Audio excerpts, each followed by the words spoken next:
এই জাদুবিদ্যা সত্য। এবং এখনকার অনেক ভণ্ড যে কবিরাজগুলো বের হয়েছে, এরা জিনকে তাবে করে নিয়ে এই জিনদের মধ্য দিয়ে মানুষের মধ্যে জাদু ছড়িয়ে দিয়েছে এবং এর ফলশ্রুতিতে বহু পরিবার ধ্বংস হয়ে যাচ্ছে। এই জাদুবিদ্যা সত্য। আরো একটা জিনিস সত্য, নবী সাল্লাল্লাহু আলাইহি ওয়াসাল্লাম বলেছেন ইন্না আইনাল হক, চোখের নজর সত্য। নবী করিম সাল্লাল্লাহু আলাইহি ওয়াসাল্লাম বলেছেন চোখের বদনজর সত্য। এই যে আমরা বলি ফেসবুকে এত বেশি ছবি দিয়েন না ভাই, ছবি তুলেন না, ছবি তুলেন না, বারবার যে বলে নিষেধ করি, কারণ কি জানেন? একটাই কারণ, বিকজ চোখ লাগাটা সত্য। মানুষের চোখ লাগে, এই কথা শুনলে অনেক মজুমদাররা হাসবে না, কথা বুঝতে পারেন নাই? কিন্তু এটা সত্য, কারণ নবী করিম সাল্লাল্লাহু আলাইহি ওয়াসাল্লাম যা বলেছেন সাদাকাল্লাহু ওয়া সাদাকা রাসূলুল কারীম, নবী যা বলেছেন, আল্লাহ যা বলেছেন চিরায়ত সত্য। এর বাইরে কোনো সত্য আছে? আচ্ছা দেখেন, আমি বললাম যে জাদুবিদ্যা সত্য। এই জাদুবিদ্যার চর্চা মানুষ করে, এখনো করে, এবং এই জাদু দিয়ে মানুষের ক্ষতি করার জন্য জিনের প্রয়োজন হয়, দুষ্ট জিন। এই জিনগুলোকে মানুষ তাবে করে মানুষের ক্ষতি করার চেষ্টা করে। দেখবেন এখন গ্রামে গঞ্জে শহরে সব জায়গায় ছড়িয়ে পড়েছে না? দেখবেন, খুব সতর্ক থাকবেন। আমি পরে সলিউশন বলছি আপনাদেরকে। আরেকটা বলেছি, নবী সাল্লাল্লাহু আলাইহি ওয়াসাল্লাম বলেছেন চোখের বদনজর এমন সত্য যে একটা উটকে এই রান্নার ডেকচির মধ্যে ঢুকাই ফেলতে পারে।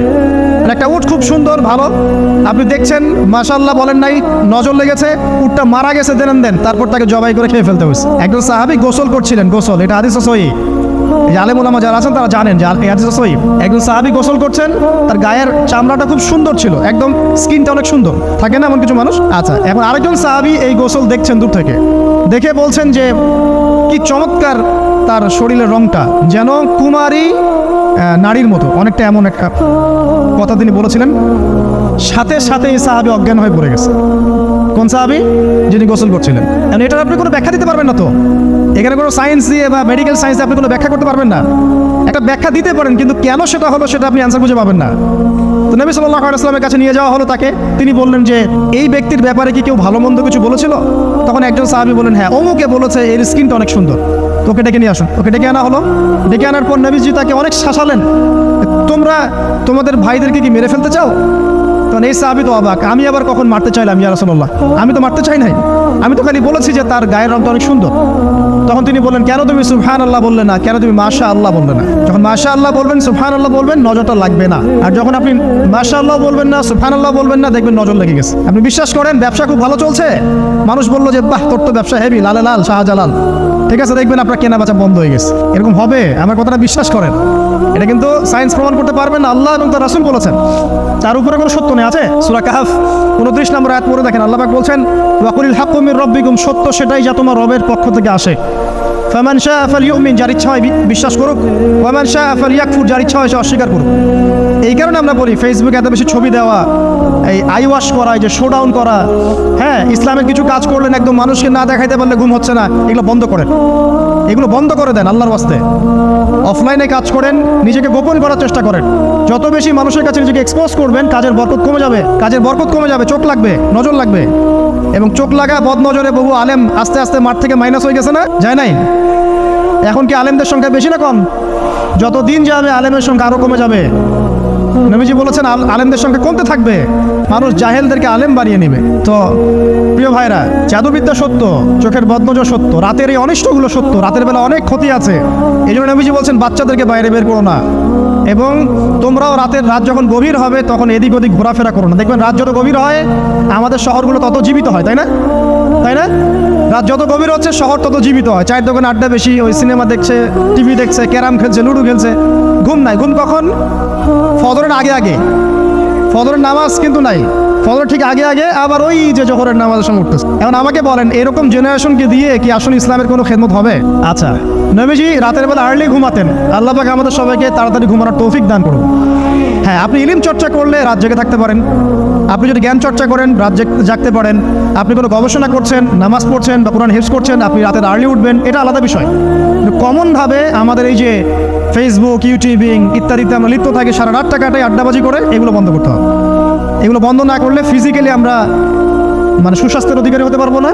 সারা দিনটা আমাদের একটা কি বলবো অলসতার ভাবে যাবে এবং দিনের বেলা কাজগুলো ব্যাহত হবে। এতে করে আমাদের উম্মার এই পুরো বড় যে তরুণ প্রজন্ম আছে এদেরকে আপনি সম্পদে পরিণত করতে পারবেন না।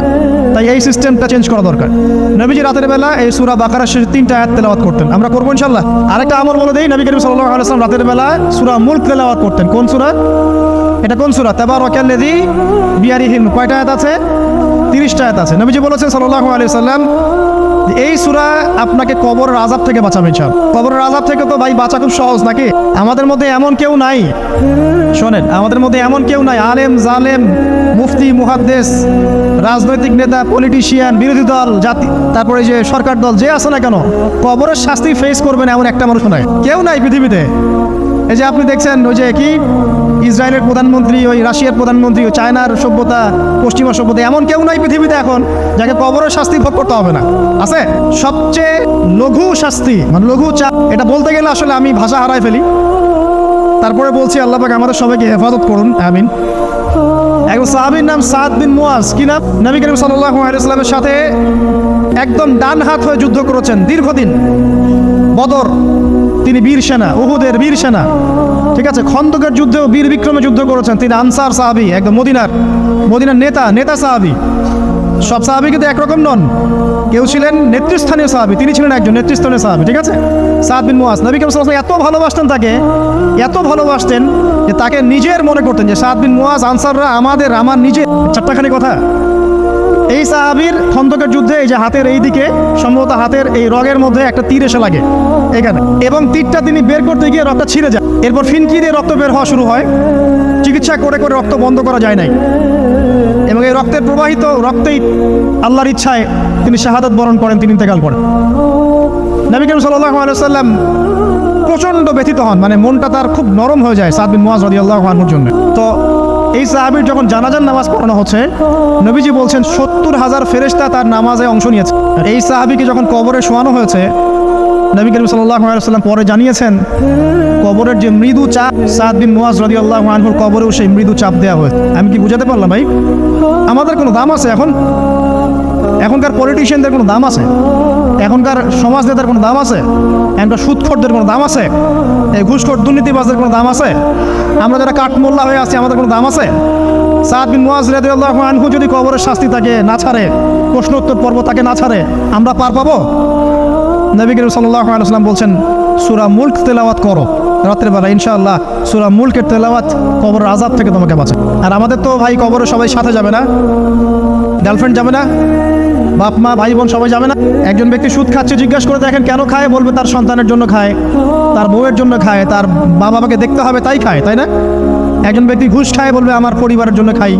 একজন দুর্নীতি করছে, পুকুর চুরি করছে, বলবে দুর্নীতি করছে আমার পরিবারের জন্য খাই, পরিবার ভালো থাকবে। সবার একই এক্সকিউজ, যে পরিবার যেন ভালো থাকে, আমার সন্তানরা যেন ভালো থাকে, আগামী প্রজন্মের জন্য কিছু রেখে যেতে পারি, তাই না? এরকম একটা মানুষও কি আপনার সাথে কবরে যাবে? আর এই বোকা মানুষ কেন বোঝে না যে আপনার কবরে আপনাকেই যেতে হবে? তাহলে আপনি কি কারণে, অন্যের কারণে নিজের পরকাল নষ্ট করছেন? অন্যের সুখের জন্য আপনি আপনার পরকাল নষ্ট করছেন। সুদ খাচ্ছেন, দিব্যি মায়ের সাথে জেনা করছেন। আপনাদের এলাকায় নাকি সুদের সমস্যা অনেক বেশি। কয়েকটা হাদিস বলে দেই, আমি ওদেরকে আক্রমণ করতে আসি নাই, আমি শুধু তাদেরকে 3টে হাদিস শোনাতে এসেছি। 1 নম্বর হাদিস শোনেন। আল্লাহর নবী মুহাম্মদ সাল্লাল্লাহু আলাইহি ওয়াসাল্লাম বলেছেন সুদের পাপের 73টা শাখা আছে। কয়টা? কোন হাদিসে 70টাও আছে, কোন হাদিসে 73টা আছে। বলছেন যে সবচেয়ে নিচের শাখাটা হচ্ছে, সুদের পাপের সবচেয়ে নিচের শাখা হচ্ছে যে যেন কোনো ব্যক্তি তার মাকে রেপ করলো, তার মাকে ধর্ষণ করলো। 1 দিরহাম যে ব্যক্তি সুদ খায়, সহিহ বুখারীতে আরেকটা হাদিস এসেছে, সে যেন 36টা মেয়েকে ধর্ষণ করলো। আর আমি একটা কথা বানায় বলছি না, যদি বিশ্বাস না হয় কওমি মাদ্রাসা আছে, আলেম ওলামা আছে, গিয়ে বুখারী খুলতে বলেন, পড়তে বলেন, তাহলে একবার পড়তে বলেন, দেখেন যদি না থাকে তাহলে আমাকে এর সাথে থাপ্পড় দিয়ে দেয়। যদি না থাকে হাদিস এটা, তাহলে আমার গালে একটা থাপ্পড় দিয়ে যায়। আর যদি থাকে তাহলে আল্লাহর রাস্তায় সুদ খাওয়া ছেড়ে দেন। কোনটা করবেন?